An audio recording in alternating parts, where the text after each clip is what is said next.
దేవుని పిల్లలారా, దేవుడు ఒక మహాలోకాన్ని మనకివ్వాలి అనుకున్నాడు అన్నది వాస్తవం. ఆ మహాలోకాన్ని మనకివ్వాలనుకున్న ఆయనకు అడ్డంగా కోటాను కోట్ల మంది దేవదూతలు దేవునికి పరిచర్య చేసేవాళ్లుగా, పుట్టబోయే దేవుని పిల్లలైన మనకు కూడా పరిచర్య చేసేవారుగా ఉన్నారు అని, అలాంటి దేవదూతలలో తిరుగుబాటు వర్గం ఒకటి బయలుదేరిందని, ఆ బయలుదేరిన తిరుగుబాటు వర్గం వాళ్లకు కూడా పరలోకం కావాలని, పరలోక సింహాసనాన్ని ఆక్రమించుకోవాలని దేవునితో యుద్ధాన్ని ప్రకటించింది ఘట సర్పం. అదే మీరు ప్రకటన 12:7 వచనంలో చదివారు. అంతట పరలోకమందు యుద్ధము జరిగింది. అపవాదని, సాతానని, ఘట సర్పమని రకరకాల పేర్లతో పిలువబడిన ఇది దేవుని సైన్యాలైన మిఖాయేలుతో యుద్ధం చేయలేక పరలోకం నుండి గెంటివేయబడిందని, అలా గెంటివేయబడిన అపవాది తొలి మానవ జననము వరకు ఎదురు చూసినట్టుగా మనం చూసాం. ఇక ఆ ఘట సర్పం పరలోకంలో ఆరంభించిన యుద్ధ భేరి భూమి మీద మనుషుల మధ్య ఇప్పటికనే మనుషులు యుద్ధం చేసుకొని కొట్టుకు చంపుకునే పరిస్థితి పరలోకంలో దేవుని సైన్యాలతో తలబడలేక పడద్రోయబడింది. అలా పడద్రోయబడిన దాని గురించి బైబిల్లో ఏం రాశాడో చూడండి. ప్రకటన గ్రంథం 12వ అధ్యాయము 12వ వచనం మీద వచనం చూడండి. 12వ వచనం మీద వచనం 11. వారు గొర్రెపిల్ల రక్తమును బట్టి తామిచ్చిన సాక్ష్యమును బట్టి వారిని జయించి ఉన్నారు, కానీ మరణం వరకు తమ ప్రాణములను ప్రేమించిన వారు కారు అని మన కోసం చెప్పబడింది. కింద ఏమంటున్నాడో చూడండి. అందుచేత పరలోకమా, పరలోకంలో ఉన్నటువంటి దేవదూత, మిగిలిన దేవదూత గణములారా, కోట్లాది మంది, మీరు ఉత్సహించండి. మీరు భూమి, సముద్రమా, మీకు శ్రమ. భూమికి శ్రమ అన్నాడు. ఎవరికి శ్రమట? భూమికి శ్రమ. భూమికి శ్రమ. సూర్యుడికి శ్రమ ఉండకూడదా? చంద్రుడికి శ్రమ ఉండకూడదా? అంగారక గ్రహానికి శ్రమ ఉండకూడదా? గురుగ్రహానికి, బుధగ్రహానికి, శనిగ్రహానికి, వీటికి శ్రమ ఉండకూడదా? నక్షత్రాలకు శ్రమ ఉండకూడదా? ఆకాశానికి శ్రమ ఉండకూడదా? ఎవరికి శ్రమట? భూమి, సముద్రమా, మీకు శ్రమ. బాంబులతో, విమానాలతో, మరణాయుధాలతో, భయంకరంగా కత్తులతో, గుదియలతో, కొడవళ్లతో, మరి ఎన్ని మరణాయుధాలు ఈరోజు గొడ్డళ్లతో నరుక్కుంటున్నారు మనుషులు. ఎందుకు తెలుసు అలా నరుక్కుంటున్నారు? దేవునిపై పగబట్టింది ఆ ఘట సర్పం, అపవాది, ఒక మహాశక్తి. అది ఎక్కడికొచ్చి స్థావరం ఏర్పాటు చేసుకుందట? అది ఎక్కడికొచ్చి స్థావరం ఏర్పాటు చేసుకుంది? ఎఫెసీయులకు రాసిన పత్రిక 6వ అధ్యాయము, ఎఫెసీయులకు రాసిన పత్రిక 6వ అధ్యాయము 12వ వచనం చూడండి. ఏలయనగా మనము పోరాడున్నది. మీరు పోరాడాలట ఎవరితో? శరీరులతో కాదర్రా అన్నాడు దేవుడు. మీరేటి మీరు పొడుచుకుంటున్నారు? మీరేటి మీరు చంపుకుంటున్నారు? మనుషులు చంపుకుంటున్నారేంటి? మీరు పోరాడేది శరీరాలున్న మనుషులతో కాదయ్యా. మరెవరితో? ప్రధానులు ఉన్నారు శరీరాలు లేకుండా, అధికారులు ఉన్నారు శరీరాలు లేకుండా, కనబడకుండా.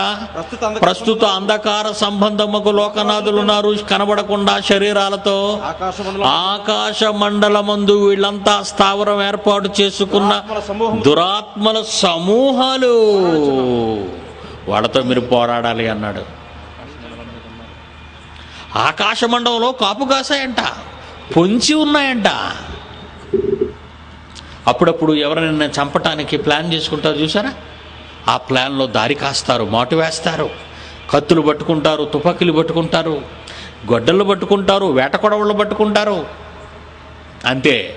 అటువైపు వస్తున్న వారిని కారుల్లో వెళ్ళినా, వ్యాన్లలో వెళ్ళినా, నడిచి వెళ్ళినా, దేని మీద వెళ్ళినా అడ్డగించి బండి నుంచి కిందకు దించి పరుగులెత్తించి పరుగులెత్తుతుండగా నరుకుతూ పరిగెడతారు.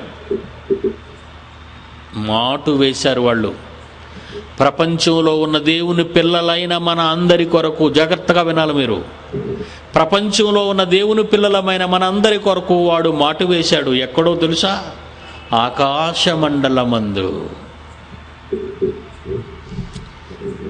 గెద్ద ఆకాశంలో ఎగురుతుంది. అది ఎగిరేటప్పుడు ఏం చేస్తుందో తెలుసా? మీ ఎంట, మీ గుమ్మంలో మీరు కోలగుడి వేసి మూసిన ఆ కోడి తన పిల్లల్ని చూస్తుంది. అది ఎంతో ఆకాశంలో, అంత దూరంలో ఉంటుంది. మీ ఊరి మీద తిరుగుతుంది అది. ఎందుకంటే ఆ కోడి పిల్లని ఎత్తుకుపోవాలని. అంత పైన ఉన్నది. మీ గుమ్మట, మీ ముంగిటలో ఉన్న కోడి పిల్ల చిన్నది కనబడిందంటే దాని కళ్ళు ఏం కళ్ళు మీరు ఆలోచించండి. అలాగే భూమి సముద్రమా మీకు శ్రమ. మనుషులు సముద్రాన్ని, భూమిని, సముద్రంలో ఉన్న చేపలు అనుభవించండి, ఆకాశం దగ్గరే పక్షులు తినండి, భూమి మీద జంతువులను తినండి, స్వాధీనపరచుకోండి, విస్తరించండి, సంతోషంగా ఉండండి, నా పని కొరకు పుట్టిన మీరు నా కొరకు బ్రతకండి అని దేవుడు చెప్పి భూమండలం మీద తన పిల్లల్ని జాగ్రత్త పెట్టాడు, జాగ్రత్తగా ఉంచాడు, జాగ్రత్తగా ఉండండి అని. కానీ అది మాత్రం ఆకాశ మండలం నుంచి గురి చూస్తుంది మనల్ని కొట్టేయటానికి, మనల్ని మోసగించటానికి. అందుకే ప్రకటన 12వ అధ్యాయంలో 12వ వచనంలో ఏం మాట రాయబడిందో చూడండి. భూమి మీకు శ్రమ, సముద్రము మీకు శ్రమ అన్నాడా? తర్వాత ఏమంటున్నాడు చూడండి 12వ వచనంలో. అపవాది అయిన ఘట సర్పము, ఎర్రని సర్పము, దయ్యము, అదృశ్య శక్తి, బలమైన విపత్కర శక్తి ఏం చేస్తుందట? తనకు సమయము కొంచెమే అని తెలుసుకొని బహుక్రోధము గలవాడై ఆ ఘట సర్పం మీ దగ్గరికి వచ్చింది. చెప్తున్నాడు పరలోకం నుంచి మనకు గంట వాయిస్తున్నాడు. గంట ఏంటా గంట తెలుసా? నీ కొరకు అపవాది తనకు సమయం కొంచెమే ఉంది. దేవుడు తనకు ఎక్కువ కాలం ఇవ్వలేదని తెలిసిపోయింది. కొంచెం కాలంలోనే అది చచ్చిపోబోతుంది. చచ్చిపోబోతున్న ఆ కాలంలోనే దేవుని కొరకు బ్రతుకుతున్న మిమ్మల్ని తనతో తీసుకుపోవాలని అనుకుంది. బహుక్రోధము గలవాడై మీ యొద్దకు దిగి వచ్చి ఉన్నాడు. ఆకాశము నుండి, పరలోకము నుండి గెంటి వేయబడిన ఈ దురాత్మ, ఘట సర్పము భూమి మీద ఉన్న దేవుని పిల్లలైన వారిని మృంగివేయడానికి మీ దగ్గరకు వచ్చింది. అందుకేనండి యుద్ధాలు, అందుకేనండి మారణ హోమాలు, అందుకేనండి మానభంగాలు, అందుకేనండి దోపిడి విధానాలు, అందుకేనండి మోసాలు. ఆలోచించారా? దయ్యం వచ్చి చేసిందని మీరు నమ్ముతున్నారా? వీటిని దయ్యం చేసిందండి, మిమ్మల్ని మార్చేసింది. త్రాగుబోతులుగా మార్చింది, తిరుగుబోతులుగా మార్చింది, వ్యభిచారులుగా మార్చింది, దొంగలుగా మార్చింది, మానభంగాలు చేసేవారిగా మార్చింది, మనుషులను చంపేవాళ్ళుగా మార్చేసింది. దాని పని చేసుకుంటూ పోతుందండి. ప్రపంచమంతా మోసపోయిందండి. ప్రపంచ ప్రజలందరూ దాని మాయలోనే పడున్నారండి. అందుకంటున్నాడు వాడు బహుక్రోధము గలవాడై మీ యొద్దకు దిగివచ్చి ఉన్నాడు అంటున్నాడు. చూడండి దేవుడికి ఎంత ప్రేమ అండి. మనకు ముందు జాగ్రత్తగా ఎలా చెప్పాడండి? రోడ్డు మీద పోయేటప్పుడు అక్కడ రోడ్డు తవ్వేసి ఉన్నప్పుడు ఏం చేస్తారండి? అక్కడ ఒక బోర్డు పెడతారు, ప్రక్కగా వెళ్ళండి అని. ఎర్రని బోర్డు మీద తెల్లని అక్షరాలు రాస్తారు మీకు కనబడాలని. ప్రక్కగా రోడ్డు రిపేరులో ఉంది, ప్రక్కగా వెళ్ళండి అని బోర్డు పెడుతుంది ప్రభుత్వం వాళ్ళు, రోడ్డు రిపేర్ చేసేవాళ్ళు. దేవుడు కూడా 66 పుస్తకాలలోని మహాజ్ఞానాన్ని మీకు ఎందుకు ఇచ్చాడో తెలుసా? మీ మీద పగబట్టి మీకు నేను ఇస్తానన్న లోకాన్ని మీకు రాకుండా చెయ్యాలని పరలోకంలో యుద్ధం చేసింది. అది అలా యుద్ధం చేయటానికి పూనుకున్నది. పరలోక సైన్యాలు దానితో యుద్ధం చేయటం వలన అది గెంటి వేయబడింది పరలోకం నుంచి. అలా కింద పడిపోయినది మీకోసం, మిమ్మల్ని మోసగించడానికి ఎదురు చూసింది. ఆదాము పుట్టినప్పుడే, ఆదాము లేని సమయాన్న అవ్వను మోసగించింది. ఆడు దేవుని శాపానికి లోనయ్యారు, ఏదేనులో నుండి గెంటివేయబడ్డారు. ఆ తర్వాత పిల్లల్ని కన్నారు. మొదట పుట్టిన కొడుకు ఎవరో తెలుసా? వాడే కయీను. వాడు మంచోడు కాడు, హంతకుడు, కూనీకోరువాడు, సొంత తమ్ముణ్ణి చంపిన దుర్మార్గుడు. ఆదాము అవ్వల తొలి పంట. ఆదాము అవ్వల మన ఆది తల్లిదండ్రులు తొలిపంటే హంతకుడై పుట్టాడే. ఆలోచించండారా, ఎంత మోసం చేసింది అది ఏదైనా వనంకి వచ్చి. దేవుని కాపుదలలో ఉన్న పిల్లల్ని వనంలో లేకుండా బయటికి ఇంటివేయించింది. అందుకే ఈరోజు ప్రపంచం అంతా విస్తరించిపోయారు మానవాళి. విస్తరించిపోయిన మానవాళిలో ఏం పెట్టింది? ఈ దేశం నీది, ఈ దేశం నీది, ఈ రాష్ట్రం నీది, ఈ రాష్ట్రం నీది, ఈ ప్రాంతం నీది, ఈ ప్రాంతం నీది, నీ కులం ఇది, వాళ్ళ కులం అది. ఎన్ని భేదాలు పెట్టిందండి మానవాళిలో. ఎంత మోసం అండి ఇది. ప్రజలు కనుగొంటున్నారా అండి? అమెరికా వాడికి తెలుసా ఇది? ఆఫ్రికా వాడికి తెలుసా? ఆలోచించండి. మనకు తెలిసకపోని మన ఇండియా వాళ్ళకే ఎంత కుట్ర పన్ని మానవాళిని, మనుషులను నాశనానికి నడిపిస్తున్న ఈ భయంకర పరిస్థితిని ఒక్కరైనా వాసన కట్టారండి, పసిగట్టారండి? కుక్కకు తెలిసిపోద్దండి వాసన. వాసన బట్టి దొంగోడు పట్టుకుంటుందండి, కుక్క పట్టుకుంటుందండి. దానికంటే శ్రేష్ఠులమే మనం, దానికంటే గొప్పవాళ్ళమే మనం తెలుసుకుంటున్నామా? మనల్ని పాడు చేయడానికి వచ్చిన వాడు మన మధ్యనే ఉన్నాడన్న సంగతి. మన కళ్ళ ముందు ముక్కు పచ్చలారనిగా పుట్టినవాడు, చక్కగా ఉన్నవాడు, బుద్ధిగా ఉన్నవాడు ఏంటి త్రాగుబోతైపోయాడు అనుకుంటావు. అలా త్రాగుతూ ఏదో ఒక రోజున రోడ్డు మీద త్రాగుతూ పడిపోతే చూసి దుఃఖపడిపోతావు, ఏంటి ఇలా మారిపోయాడు అని. ఎందరో భార్యలు, అయ్యో నా భర్తలను త్రాగుడు మానిపించలేకపోతున్నామండి అంటున్నారు. డాక్టర్లు హాస్పిటల్కు తీసుకెళ్ళినా నువ్వు చచ్చిపోతావు ఇక తాగితే అన్నా సరే, చచ్చిపోయినా పర్వాలేదు కానీ తాగుతానంటాడు. ఎలా మార్చేసిందండి వీళ్ళందరినీ. అందుకే దేవుడు ఒక హెచ్చరిక రాశాడు బైబిల్లో. పేతురు రాసిన మొదటి పత్రిక 5వ అధ్యాయము 8వ వచనం అంతో చెప్తున్నాడండి, నా పిల్లలారా నిబ్బరమైన బుద్ధిగా ఉండాలి, మీరు మెలకువగా ఉండండి. మీ విరోధి మిమ్మల్ని పరలోకానికి రానేయకుండా, పరలోకాన్ని ఒకప్పుడు మీరు రాకముందు కాజేయాలనుకున్నవాడు, ఆ దుష్టశక్తి, ఆ ఘటసర్పం మిమ్మల్ని పరలోకానికి రానేయకుండా మీ మధ్యకు వచ్చాడు. మిమ్మల్ని వేటాడుతున్నాడు, మిమ్మల్ని వెంటాడుతున్నాడు, మిమ్మల్ని పరుగులు తీస్తున్నాడు. మీరు జాగ్రత్త సుమా. మీ విరోధి అయిన అపవాది గర్జించు సింహము వలె ఎవరిని మృంగుదునా అని వెదకుచూ తిరుగుచున్నాడు. ఒక ఇండియా, ఒక అమెరికా, ఒక జర్మనీయా, ఒక ఇంగ్లండా, ఒక ఫ్రాన్సా, ఒక న్యూజిలాండా, ప్రపంచ దేశాలన్నీ తిరుగుతున్నాడు. ఎవరిని మృంగాలి, ఎలా మింగేయాలి వాళ్ళని? కులాల పేరట మింగేయాలా, దేవుళ్ళ పేరట మింగేయాలా, మతాల పేరట మింగేయాలా, వర్గాల పేరట మింగేయాలా, పదవుల పేరట మింగేయాలా? ఎలా మింగేయాలి? ఎలాంటి పిచ్చి వీళ్ళలో రేపి వీళ్ళ చంపేయాలి? మిమ్మును వెదకుచు గర్జించు సింహము వలె వెదకుచు తిరుగుచున్నాడు. ఎవరు? ఘటసర్పం. ఇది మనకి కనబడటం లేదు. అలా కనబడితే ఈ పాటికి ఏ కొండ మీదకో పారిపోయేవాళ్ళం.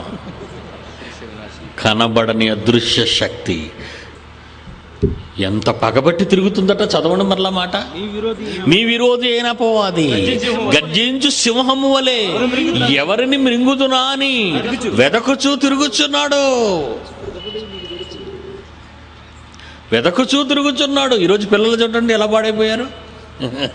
ఒక చోట తిన్నగా ఉండరు, రోడ్డు అంటే తిన్నగా నడవరు, బయటికి వెళ్తే ఇంటికి తొందరగా రారు, బడికి వెళ్తే చదువు రాదు, తల్లిదండ్రుల మాట వినరు. చిన్నప్పటి నుంచే వాళ్ళకి కైనీలు, గుడకాలు, సిగరెట్లు, మందు అన్ని అలవాట్లు. అవునా? చిన్నప్పుడు జిలేబీ తింటాడు, లేదంటే లడ్డు తింటాడు. ఒకప్పుడు మా చిన్నప్పుడు మేము తినడం అంటే అదే మాకు. ఎందుకురా తిండిపోతూ అయిపోతున్నావు అనేవారు, అది తిన్నా సరే. ఇప్పుడు ఏట్రా తాగుబోతూ అయిపోతున్నావు అంటున్నారు చిన్నోడ్నే. ఎలా పాడైపోయిందండి సమాజం. రోజు రోజుకి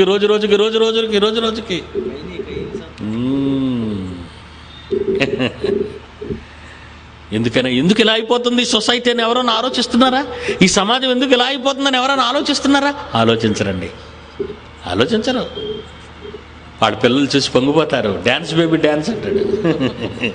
ఆ చిన్న పిల్లలు డ్యాన్స్ చేస్తుంటే అబ్బో ఆనందం తల్లిదండ్రులకి. ఏమి డ్యాన్సులు అండి అవి?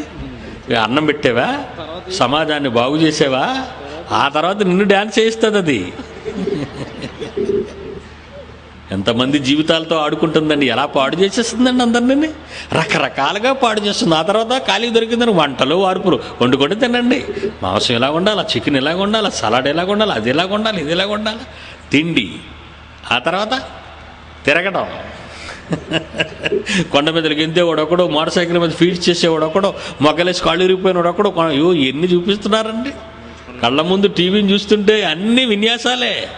లోకం అంతా ఎలా చెడిపోతుందో. చచ్చిపోయినా పర్వాలేదు, పేరు కావాలంట వాడికి. చచ్చిపోయినా పర్వాలేదు, పేరు కావాలి. అందుకే పుట్టావా? నీ పుట్టుక వెనుక ఎంత చరిత్ర ఉందో నీకు తెలుసా? దేవుడు ఈ దేహాన్ని నీకెందుకు ఇచ్చాడో తెలుసా? బైబిల్ చూద్దామా ఎందుకు ఇచ్చాడో?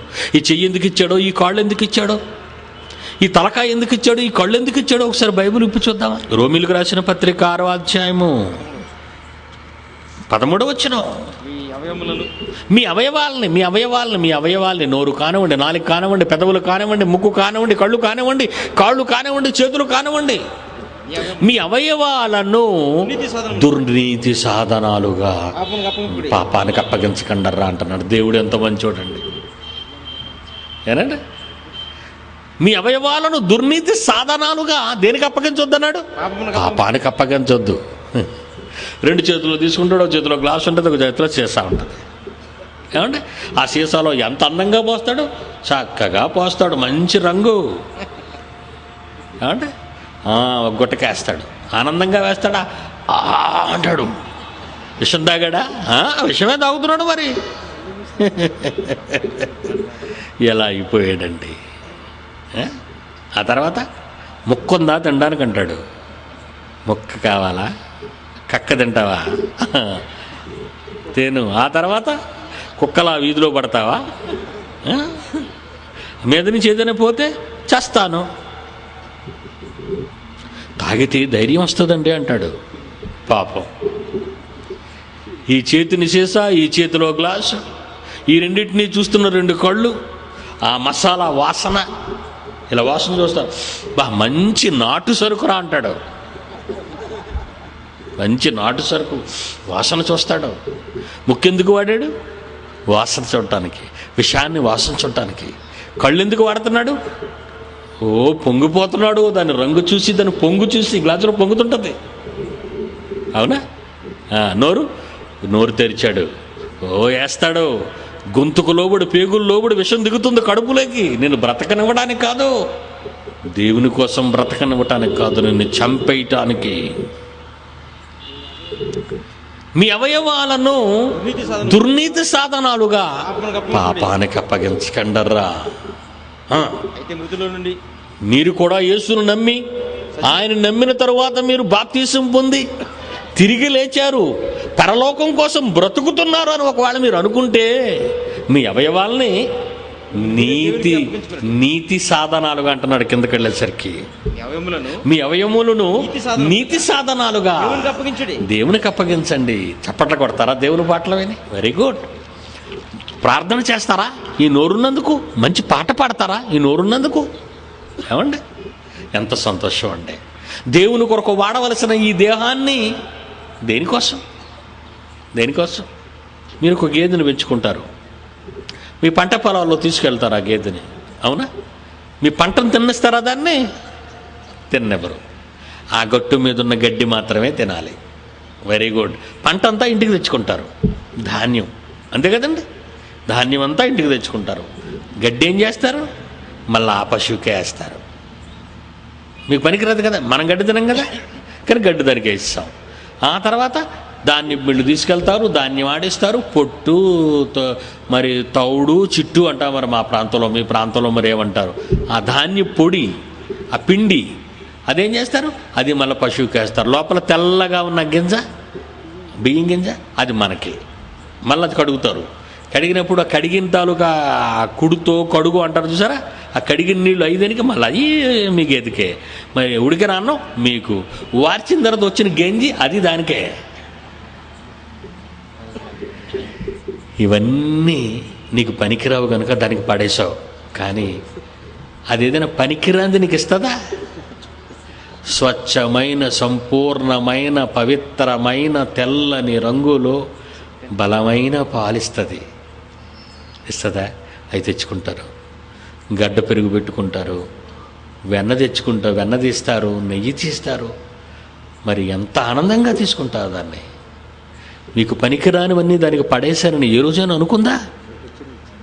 ఎంత మంచిదండి అది. ఎందుకంటే దేవుడు మీకు ఇచ్చాడు దాన్ని. భూమి మీద జంతువులన్నీ మీవే అన్నాడు. అందుకే నీకు పనికిరానివి, నీకు చెత్తగా ఆటంకంగా పనికిరాని దానిగా నీ కాళ్ళకి ఎక్కడో అడ్డు తగులుతుందో ఏమని అది తీసుకుంటుంది. నీకు మంచి పాలిస్తుంది. నీ దేవుడు అంతే కదా, ఈ ప్రకృతి అంతే కదా.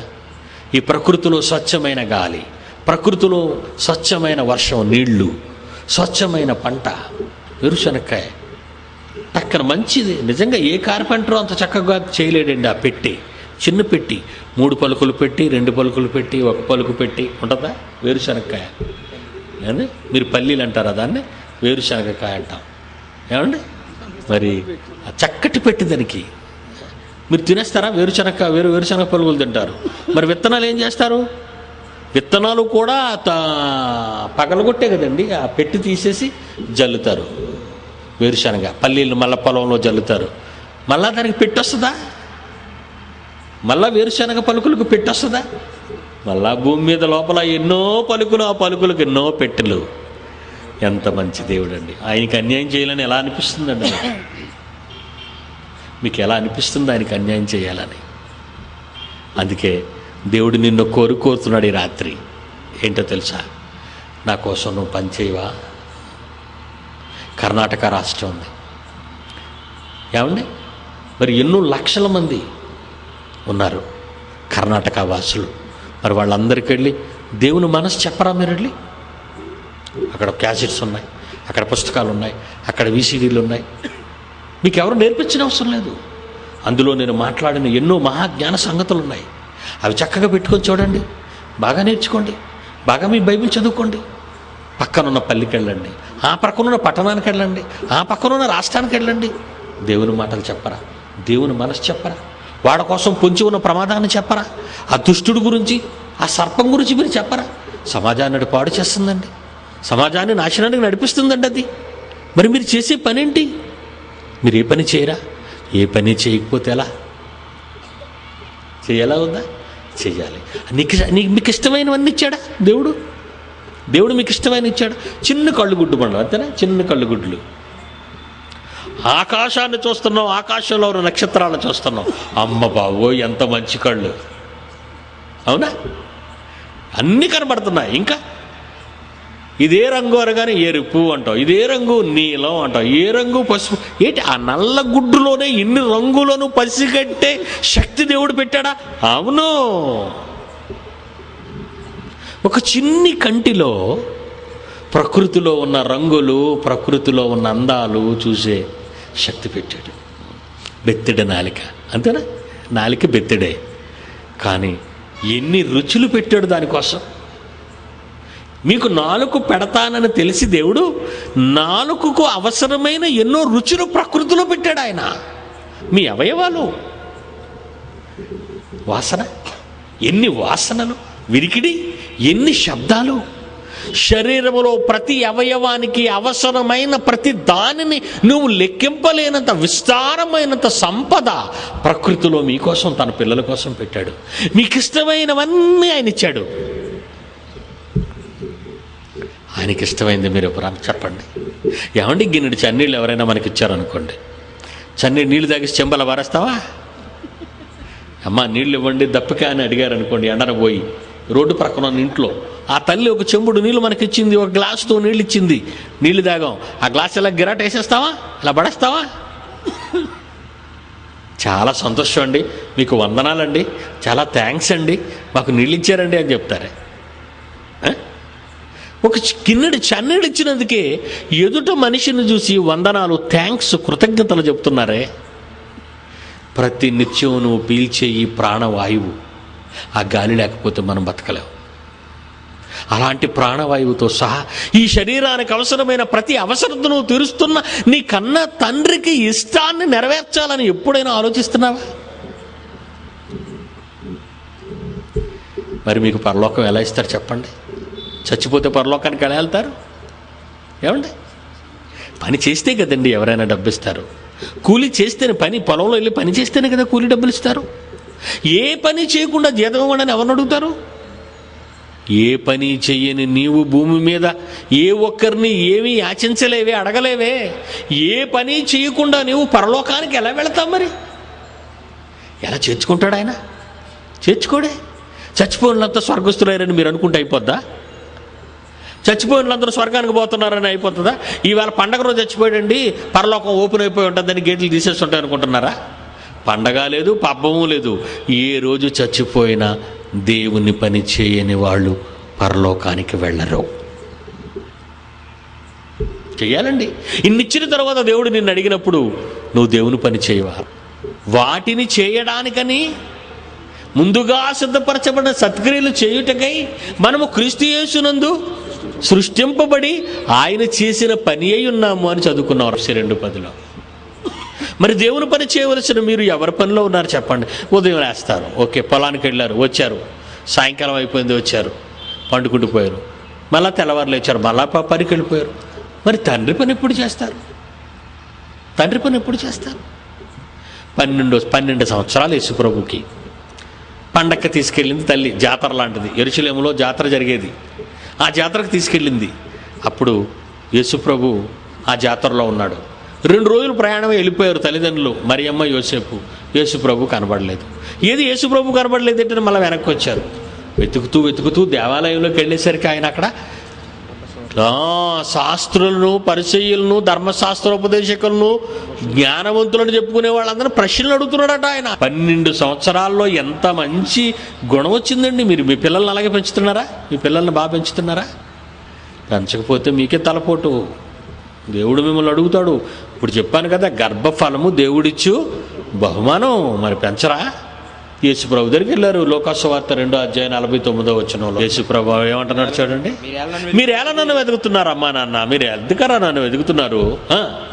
నేను నా తండ్రి, పరలోకములో ఉన్న తండ్రి భూమి మీదకి తన పని కోసం పంపించాడు కదా. నేను నా తండ్రి పని మీద ఉండవలెనని మీరు ఎరుగరా?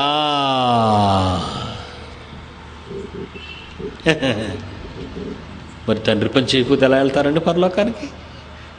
చెయ్యాలి కదా. మరి చేస్తారా? రేపటి నుంచి చేయాలి. మీరు ఎంతో దూరాల నుంచి, ఎన్నో గ్రామాల నుంచి మరి రాత్రి ప్రయాణం చేసి మీరు వచ్చారు. చాలామంది 5 రోజులు బట్టి వస్తున్నారు. మరి మంచి మాటలు వింటున్నారు. మీకు అందరికీ అబ్రహాం గురించి తెలుసు కదా. అబ్రహాం గురించి విశ్వాసులకు తండ్రి. ముసలాడైపోయాడు, పండు ముసలాడైపోయాడు. శారా గర్భం ఉడిగిపోయింది, పిల్లలు పుట్టరిక. దేవుడు వచ్చాడు వాళ్ళ ఇంటికి, భోజనం పెట్టాడు. మంచి భోజనం, మంచి మంచిది. మరి కోడిని కోసాడు, లేగదోడని కోసాడు, పెట్టాడు. అప్పుడు దేవుడు ఒక మాట ఇచ్చాడు. ఏంటో తెలుసా? మీదటికి ఈ కాలాన్ని వస్తాను, అబ్రహాం నీకు మంచి కొడుకు పుడతాడు అన్నాడు. పుట్టాడు. ఏం పేరు ఆయన పేరు?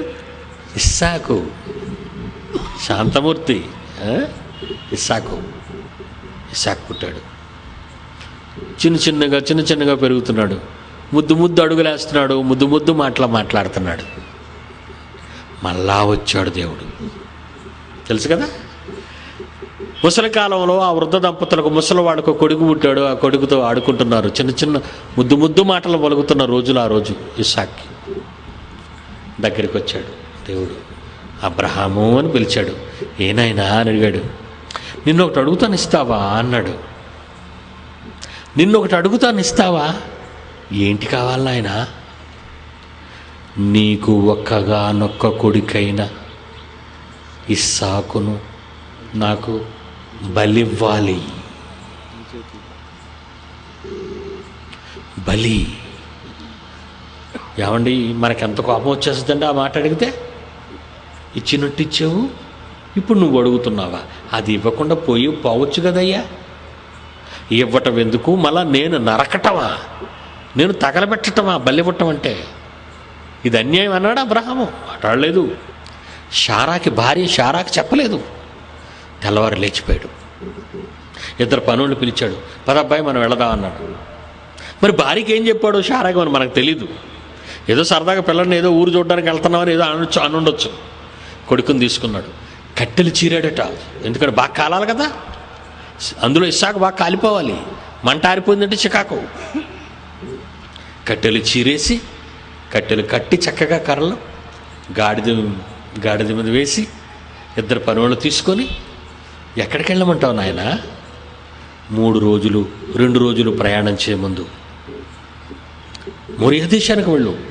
అందులో కొండలున్నాయి, మోరియా దేశంలో కొండలున్నాయి. ఆ కొండల్లో ఒక కొండ మీదకి నువ్వెక్కు. అక్కడ ఒక బలిపీఠం కట్టు. ఆ బలిపీఠం మీద కట్టెలు పేర్చు. ఆ పేర్చిన కట్టెల మీద నీ కొడుకు కాళ్ళు చేతులు కట్టాయి. దాని మీద పరుండబెట్టు. కత్తితో నరికేసి నిప్పంటించు. మీరు అనుకుంటున్నారా దేవుడిది పాషాణ హృదయం అని? లేదు. తన కొడుకు తన మీద ఎంత అభిమానం చూపిస్తున్నాడో, తన కొడుకు అబ్రహామైన తన కొడుకు తనని ఎంత ప్రేమిస్తున్నాడో ఒక కన్న తండ్రే తన మనస్సును చూస్తున్నాడు. నన్ను ప్రేమిస్తున్నాడా, నేను ఇచ్చిన కొడుకును ప్రేమిస్తున్నాడా? పనోళ్ళు కొండ కింద ఉంచేశాడు.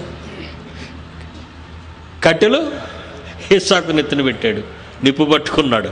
చూడండి, ఎవరికెట్టాడు కట్టెలు? ఎవరు పెట్టాడు? ఇస్సాకు నెత్తి మీద పెట్టాడు. కట్టెలు కర్రల్లో నిప్పు పట్టుకున్నాడు, కత్తి పట్టుకున్నాడు. ఇస్సాకుని కొండ మీదకి తీసుకెళ్తున్నాడు. అప్పుడు అడుగుతున్నాడు ఇస్సాకు, నాన్న కట్టెలు ఉన్నాయి, కత్తి ఉంది, నిప్పు ఉంది, కానీ దహన బలికి మండించటానికి పీక కోసేసి కాల్చటానికి దహన బలి, దేవునికి అవసరమైన దహన బలి పశువు ఏది, గొర్రె ఏది అని అడుగుతున్నాడు. ఏమండి, ఆ ముసలి హృదయం ఆగిపోవాలండి, గుండె ఆగిపోవాలి ఆ మాటకాయన. ఏమన్నాడో తెలుసా? దేవుడు చూసుకుంటాడు నాయన. కొండ మీద తీసుకెళ్ళాడు. అన్నట్టుగానే బలిపీఠం కట్టాడు. కట్టెలన్నీ పేర్చాడు. కొడుకును కట్టేసి దాని మీద పొరుండబెట్టాడు.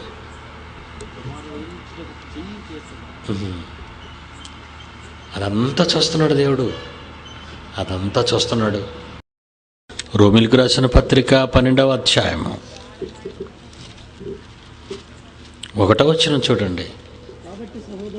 రోమిలకు రాసిన పత్రిక 12వ అధ్యాయం 1వ వచనం. కాబట్టి సహోదరులారా, పరిశుద్ధమును దేవునికి అనుకూలమునైన సజీవ యాగంగా మీ శరీరాలను దేవునికి ఇవ్వండి అన్నది చూడండి. అక్కడ మీ చేతులతో మంచి దేవుని పనులు చేయండి, మీ కాళ్ళతో దేవుని పనుల కొరకు నడవండి, మీ నోటితో దేవుని మాటలు చెప్పండి, మీ కష్టార్జితాన్ని దేవునికి ఇవ్వండి, అనేక ఆత్మలను రక్షించండి.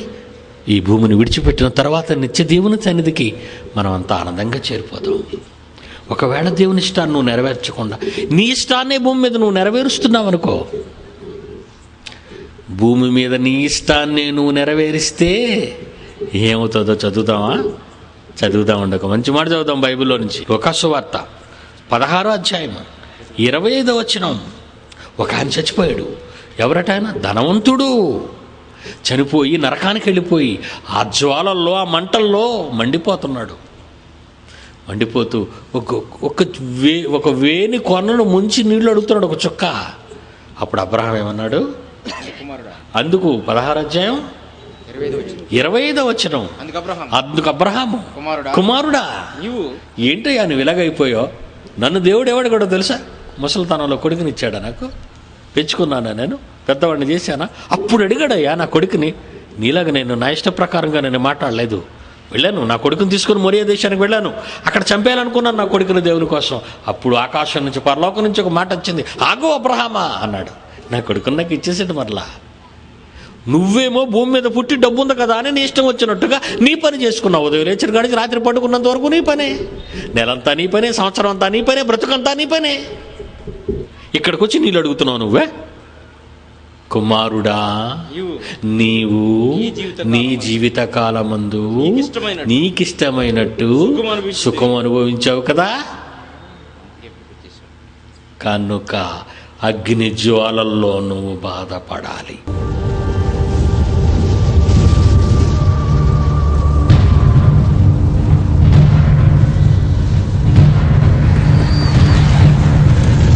కుమారుడా, నీవు నీ జీవిత కాలమందు నీకిష్టమైనట్టు సుఖము అనుభవించితివని జ్ఞాపకము చేసుకొనుము.